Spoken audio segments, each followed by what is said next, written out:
is up, everyone? Welcome back to my channel, or welcome to my channel if this is your first time here. My name is Arden Coots, and this is The Wandering Creative Life. Happy New Year, everyone. It's a brand new year. We're kicking off 2025 full of hopes and dreams. Let's go.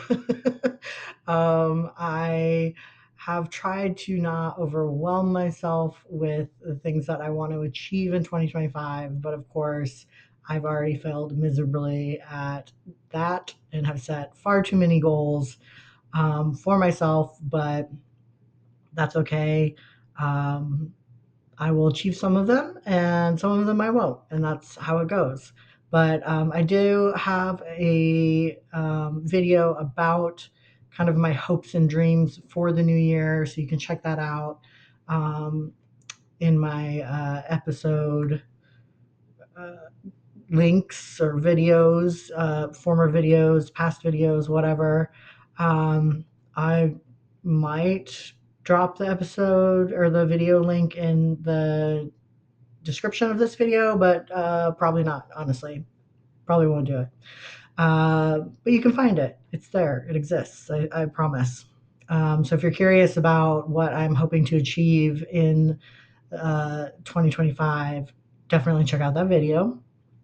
Today, I'm kind of winging it. I have a loose idea of what I want to talk about, but um, I think I mainly just wanted to give some life updates and maybe talk a little bit about my publishing journey, which I think I've mentioned before in other videos, but I thought I would talk about that a little bit more in today's video. So, to start with, if you've watched any of the other videos, I have mentioned that like one of my goals and one of my dreams was to move to Maine, and I had gotten a new job that was going to kind of like help me get there, and was super stoked to be moving and packing and all this stuff that was happening kind of towards the end of last year. And all of that has fallen through.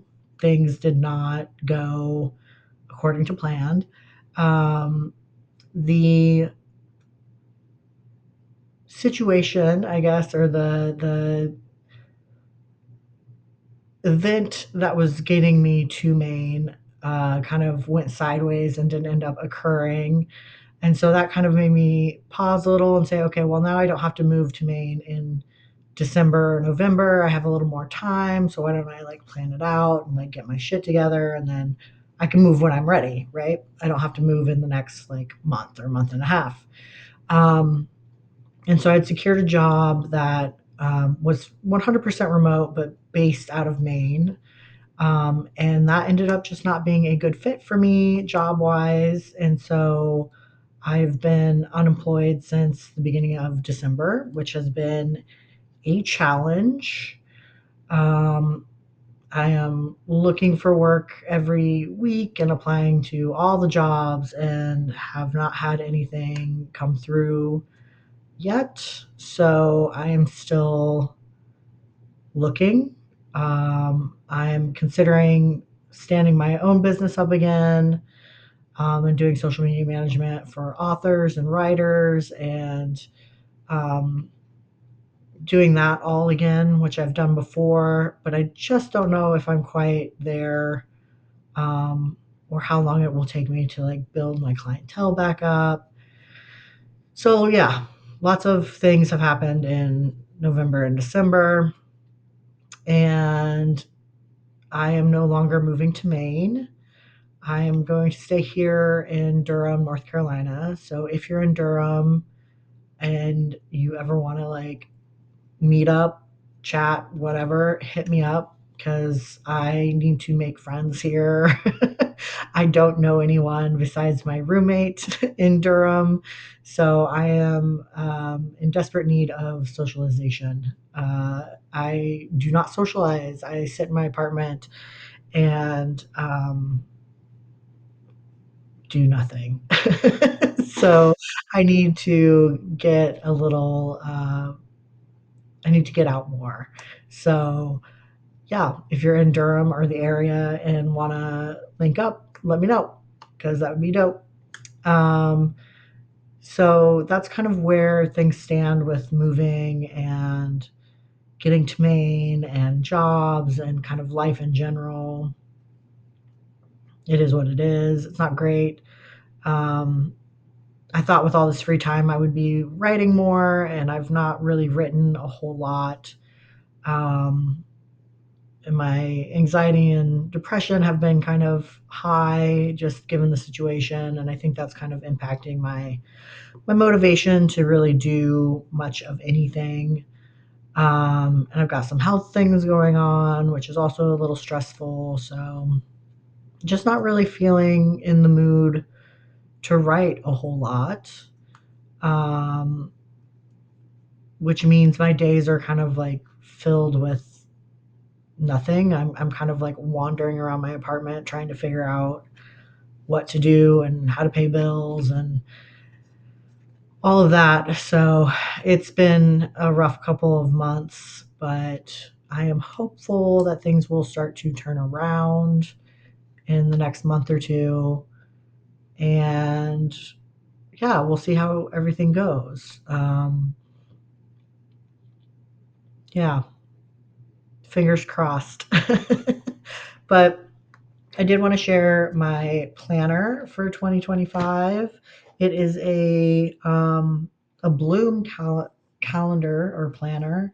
Um, I absolutely love it. It's purple and sparkly with clouds, and the front says "Good things are coming." So speaking it into being. Um, and this is kind of my catch-all calendar. So I have a separate calendar. Keep saying calendar planner. I have a separate planner purely for content for all the different platforms that I'm on. And this is a Kelva planner, and it's adorable. I love it. And this one I go a little crazy in. I'm not gonna lie. I do all kinds of like weird shit. Sometimes it comes out looking okay, and other times not at all. But this kind of gives you an idea of the chaos of this calendar. But it's really just about content creation. So that includes setting up time to write, recording these videos, recording chapters of my book to put on Patreon, all kinds of stuff. Um, and I go a little sticker happy in these as well, which I love. I'm trying to keep my planner, again with the calendar, my catch-all planner a little cleaner this year. Um, Last year, so this one, the Bloom planner, is a hard cover, has a hard cover. Last year I did their soft cover one, and I love the planner, but I didn't like that it had a soft cover. Um, so I went with the hardcover this year, and I'm loving it so far. But I'm trying to keep it clean and a little more organized than I did last year. I went like sticker happy in my catch-all planner last year, and it became a little too chaotic and wild. And so I'm trying to keep this one a little more organized. But it is um, serving its purpose so far, and I really like it. So I've been doing a lot of planning in both of those planners, as well as online using different um, tools. I've built kind of like a goal um, action plan, I would say, on Canva, which has been really helpful in looking at the different steps to achieving my overall goals. So that's kind of where I'm at planning wise. This is my first year doing a content planner, which I think will be good for me because I added another platform. I added it in Patreon, and I really want to make the content there fresh and exciting and keep up with it. So having that planner is really helpful in that. I also have a new book journal, reading journal, um, that is up here. Let me get this. And it is also very adorable. But I had a different one last year and I didn't use it very often. It just felt like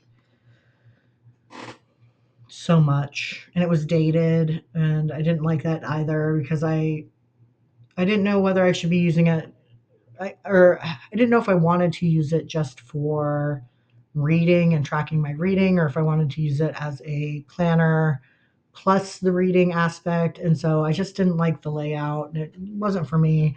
But I have this one this year, and it's a Charlie and Fox calendar planner. Is what I mean. And it's a reading journal. Good Lord. Um, and it is very cool. It's got like um,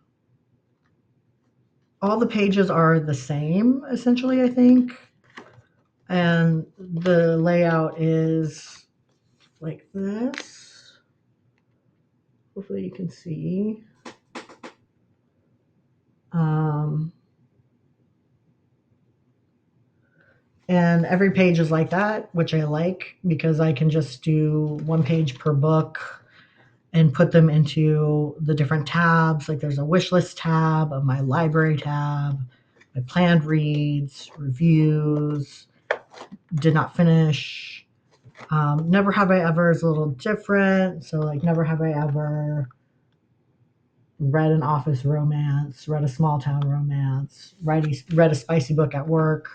So, there's a bookish bingo, memorable quotes where you can write in the quotes that you really enjoyed. Yeah, character profiles, so you can write the characters that you enjoyed, and then the back is just a ton of extra pages that you can fill in as you go. So this is definitely a better reading journal than the one I had last year, just in that I think it works with my mind a little bit more, and it's very happy planner esque with the discs, which I adore. So this is the Hello Darling reading journal from Charlie and Fox again. So, and the book says the back says for the love of books. Good God, I cannot talk today. Um, the struggle is real. But on the topic of books, I finally am out of my reading slump. I read Quicksilver like months ago and have been in this massive reading slump for months. Like I think I read Quicksilver in October or November of last year, and I just have not been able to find a book that has like clicked in my mind the way that Quicksilver did. So I'm just a mess. I'm a mess today. Um, yeah, it's been a struggle, but I started reading From Blood and Ash by Jennifer Armentrout. And this is the hardcover. This is what the cover looks like without the jacket because I don't like to read with the jacket because it gets in the way and it gets all crumpled and like the edges get weird and so I usually take them off. And this one had a very nice um,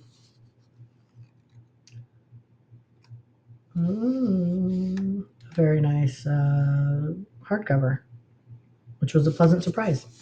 But I am enjoying this a lot. Um, I am screaming at the pages, screaming at the book as I read it. And this is quite the series. From my understanding, is there are quite a few books, and then some of her other series work into this one. So I got to find a reading order and and dive into it, um, which is exciting. So it'll give me something to keep reading and keep me entertained, hopefully through the entire series. I have a habit of like starting a series and reading like the first book or two and then not reading the rest. So I'm hoping that this will keep me like entertained enough that I'll want to read the rest of the series and keep going. So far though, very good. Lots of good quotes that I will be putting in my reading journal. Um, okay, so that's just kind of some random ramblings about life, what I'm reading, where I am or am not moving, and what I'm up to. Um, and now I'm going to share a little bit about my publishing journey. I'm kind of tacking it on to the end of this into this video, but I did want to share a little bit about self-publishing. And the reason I want to share some is because I am working on holding writing retreats, virtual retreats to start with. And then eventually they will be in person retreats here in Durham, and then in person retreats throughout the US, and then branching out from there. So I wanted to talk a little bit about my own self publishing journey because that's something that um, I think a lot of folks have questions about that are starting their writing journeys. Should I self publish? Should I try to get an agent? Should I pitch to traditional publishers? You know, there are so many options out there and it's definitely overwhelming. But I knew when I first started writing that I was just going to self publish. It's quicker, you get to write what you want. And I kind of like the idea of not having anyone telling me what I can and cannot write. So I, especially with the genre that I write in, queer romantic suspense, I didn't want anyone telling me that it was like too gay or not gay enough or like, yeah, just telling me what I could and couldn't do. Um, so I knew I was going to self publish and I wrote my first book, Fall into Midnight, and threw it up on Amazon. I didn't get my own ISBNs. I just used what Amazon provided. Um, kind of made up a price, did a cover in Canva. Um, yeah, just did my own thing. I didn't have an editor. I just edited it myself um, and put it up. And I mean, I got sales. It went fine, but it just wasn't where I wanted it to be. Like I wasn't happy with the final product. I wanted it to be better, and I really wanted to like put my best foot forward. Like when it came to putting my first book out there, so I actually ended up pulling it off of Amazon. Mm, maybe 6 months after publishing it. It might have been 6 months to a year. I honestly can't remember how long it was up before I pulled it, but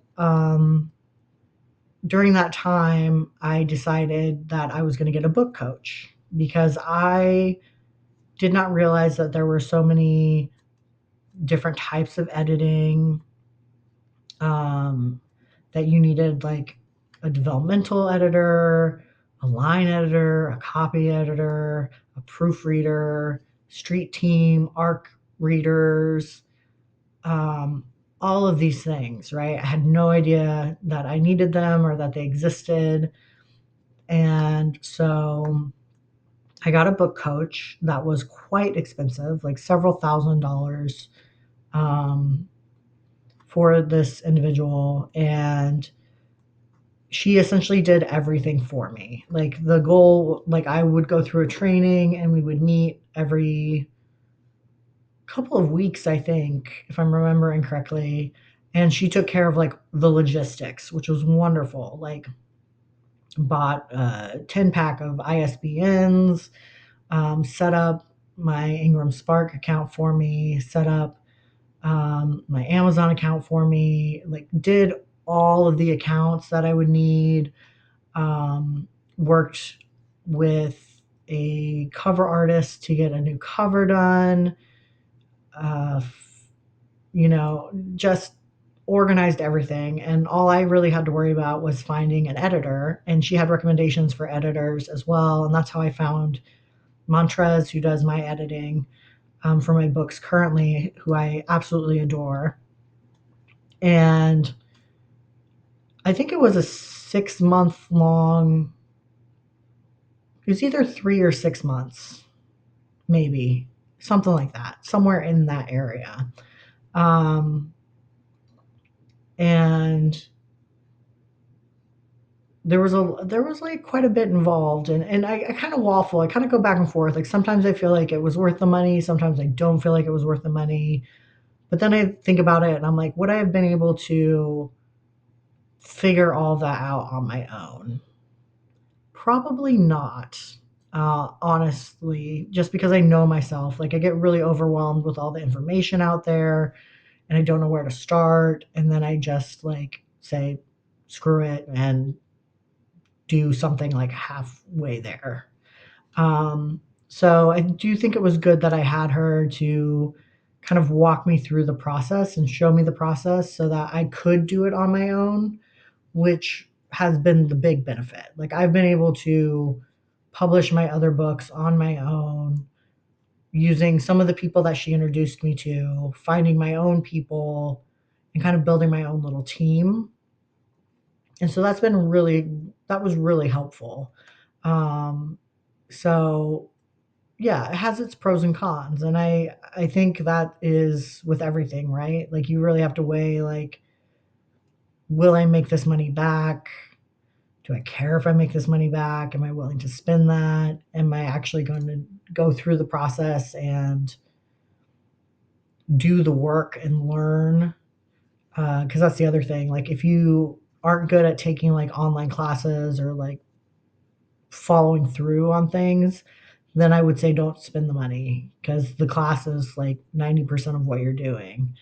And that 10% is just those like one on ones every other week or once a month or twice a month. So you really got to think about like your learning style, how you pick up on information and what you need, right?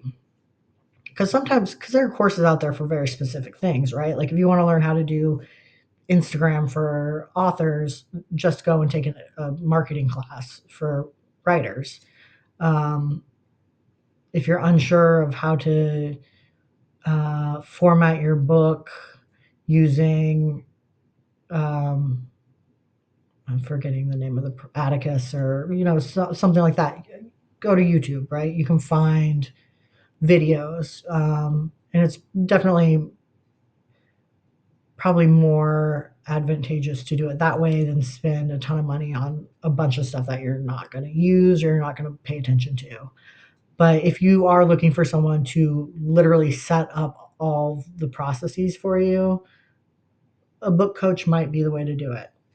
But I would shop around and really have a clear idea of what you want when you go into it.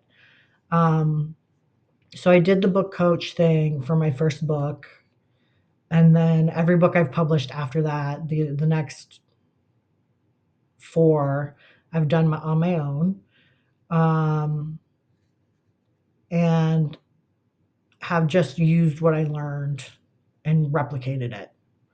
And so that's gone really well. Um, but now that I have 5 books out, I will be honest, I'm kind of thinking about, well, maybe I try to get traditionally published, or maybe I try to get a literary agent. So I am querying, but I have low expectations. So I'm not expecting a lot out of that process. If something came out of it, that'd be dope as AF. But, you know, we'll see how it goes. Um, but I kind of am of the opinion that it doesn't hurt to do it, to get practice in writing your queries. Um, yeah, so I don't think it's a bad thing to do that. I would just say go in with expectations. Um, but so far, I guess to get back to the publishing, I have only used Amazon and Ingram Spark for my publishing. I don't publish wide, which means I don't. Um, my ebook is only available on Amazon. It's not available anywhere else. Um, I have thought about doing wide releases for my ebooks eventually, and I still might. But right now, they're doing well on Amazon. So that's typically where most people get their ebooks is through Kindle Unlimited and Kindle. So might as well just leave them there for now. And Kindle has a thing where your ebook can only be available on Amazon. So that's where they live right now. I do highly like if you want to publish, I would say get your own ISBNs. Don't use Amazon's. Go through Ingram Spark to distribute your paperbacks because if a store wants to buy your book, they won't go through Amazon. They don't want to. They want to go through a distributor like Ingram Spark. So keep that in mind, especially if you want to sell your book in local bookstores, or put it out there wide. Um, get your own ISBNs. That's if you remember anything from this video at all, remember that. Also, get an editor. Yes. Spend the money on an editor. If you can't afford anything else, spend it on ISBN numbers and an editor. Um, but yeah, when it comes to money, self-publishing is expensive. Can be very expensive. For me, it's expensive because I also I'm not lazy. I just know that I want things done right, and therefore I have a person who does all the formatting, the interior and exterior formatting of my books. I go through developmental edits, which you don't always have to get those types of edits. Like if you feel like your book is pretty solid and makes sense and like the plot is there, you can skip developmental edits if you want. But I know myself and my writing style, and I usually need developmental edits, and I feel like they make my writing stronger, so I go through those. Um, and that's, a couple $100 to 1,000 plus, just for one editing session. And then you look at the other 3 or 4 types of editing that you should go through, right? That's typically a couple hundred to 1,000 plus dollars for each of those, depending on how long your book is. And then you have cover art, which can be, you know, depending on who you go through, can be anywhere from probably 200 on the low end to 1,200 to 1,500 on the high end. Um, Usually they fall somewhere in between there, like 500 ish. But you really gotta like think about how much money you're prepared to spend. You got to buy your ISBNs, which I think are 150 a piece, if I'm remembering correctly. Uh, yeah, it gets pricey quick. And then if you're doing events, you got to buy copies of your book to take to events, and you got to get to events. And so it's a lot of out of pocket costs. I would say last year I spent, yeah, thousands and thousands of dollars on publishing, on classes, on travel. I probably spent 10K, if not more. Which one of my goals this year is to be better about tracking all of my expenses. But it's a process. Um, but yeah, you got to really. I'm doing 5 or 6 events in this year in 2025. Each event table ranges from $300 to $500, and then you got to get a hotel for 3 to 4 days, and you got to get there, which you're either driving or you're flying. And like I said, then you got to get books and you got to get swag and you got to like have your shit together to make an impact at these events. So it's quite pricey to self publish. And I honestly think it is a little more affordable when you're traditionally published because they cover the costs of like the editing and cover art and stuff like that. So that's covered, but you're still doing a lot of the marketing yourself. You're still paying for the events, I think, yourself. You're still paying out of pocket for a lot of stuff. So that's something to think about, right? If you want costs covered up front or if you want to self publish and just put all your money in on everything. Um, but this year, I'm hoping to again be a little bit better about tracking all of my expenses. Last year, I published 3 books. I'm only hoping to publish 1 or 2 this year, so that'll make things more affordable. Um, one is a poetry book, which I usually don't do edits on poetry. I kind of just let those go. I'm a little more free, I guess, with my poetry. So I'm hoping to publish one of those, and then Echoes of Us. So publishing wise, it should be a little more affordable of a year, but again, with all the events, I'll definitely be spending thousands of dollars on events and buying my own books. But events are worth it. If you were to try to find like a marketing thing to spend money on, do events. I mean, you get to meet people in person, and it's a great practice. You're pitching yourself, um, you're pitching your book, you're talking to people, you're hearing what they like to read. Um, it's usually like a really inspirational kind of vibe. You get to like meet other authors, you get to chat with folks. Like, um, yeah, do events. They're great. They're great. They're exhausting, but they're great. So think about that as well.